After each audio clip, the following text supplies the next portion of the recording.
नमस्कार मित्रांनो, मी उदय लाड पुन्हा एकदा स्वागत करतो आपल्या सर्वांचं आवडत्या युट्यूब चॅनल शेती मित्र वर व्हिडिओ पाहणाऱ्या प्रत्येक शेतकरी मित्राच्या आणि कास्तकार बांधवाच्या आजच्या व्हिडिओमध्ये मनापासून खूप खूप स्वागत।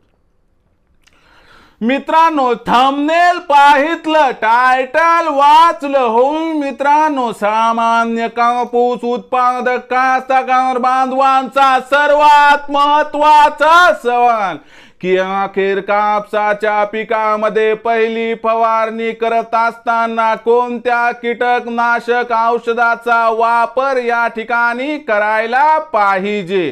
हा सध्याच्या कंडिशनचा सर्वात महत्त्वाचा सवाल आहे की अखेर कापसाच्या पिकामध्ये पहिली फवारणी करत असताना कोणत्या कीटकनाशक औषधाचा या ठिकाणी वापर करायला पाहिजे। हा तुमच्या मनातील सर्वात महत्त्वाचा सवाल आहे। हा माझ्या मनातील सर्वात महत्त्वाचा सवाल आहे। आज भारत वर्षातील सामान्य कापूस उत्पादक कास्तकार बांधव या ठिकाणी विचारत आहे की अखेर कापसाच्या पिकामध्ये पहिली फवारणी करत असताना कोणत्या कीटकनाशक औषधाचा वापर या ठिकाणी करायला पाहिजे। या प्रश्नाचा अचूक उत्तर जाणून घेण्यासाठी आपण सर्वांनी हा व्हिडिओ आता सुरुवातीपासून शेवटपर्यंत पाहावा। हा व्हिडिओ सुरुवातीपासून शेवटपर्यंत पाहत असताना जर आपल्या सर्वांना हा व्हिडिओ मनापासून आवडला तर जरूर या व्हिडिओला या ठिकाणी एक लाईक करा। जास्तीत जास्त कास्तकार बांधवांपर्यंत हा व्हिडिओ पाठविण्यासाठी या व्हिडिओला या ठिकाणी जरूर शेअर करा।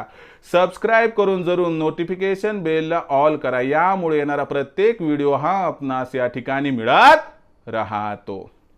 तर बघा मित्रांनो, सामान्य कापूस उत्पादक कास्तकार बांधवांचा सर्वात महत्त्वाचा सवाल की अखेर कापसाच्या पिकामध्ये पहिली फवारणी करत असताना कोणत्या कीटकनाशक औषधाचा या ठिकाणी वापर करायला पाहिजे, ज्यामुळे आपल्याला या वर्षी कापसाचं विक्रमी उत्पादन मिळवण्याचा मार्ग होईल मोकळा।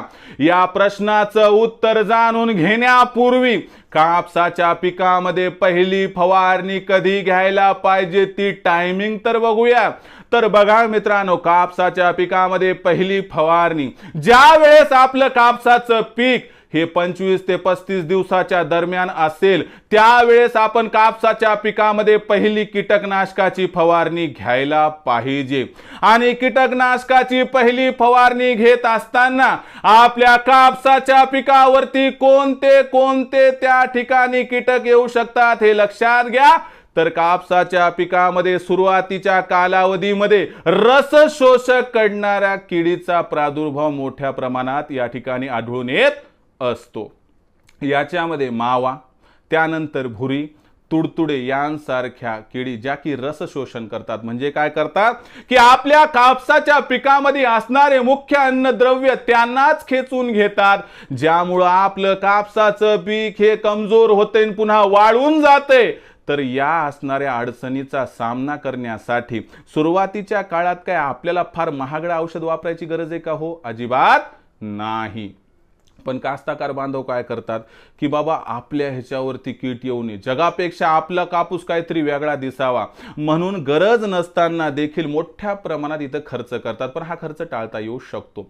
मग कोणत्या कीटकनाशकांचा या ठिकाणी वापर करावा? तर नंबर 1 मित्रांनो लक्षात घ्या, पहिल्या फवारणीमध्ये बायर कंपनीचं कॉन्फिडर वापरू शकतात 20 लिटरच्या पंपाला 10 ml।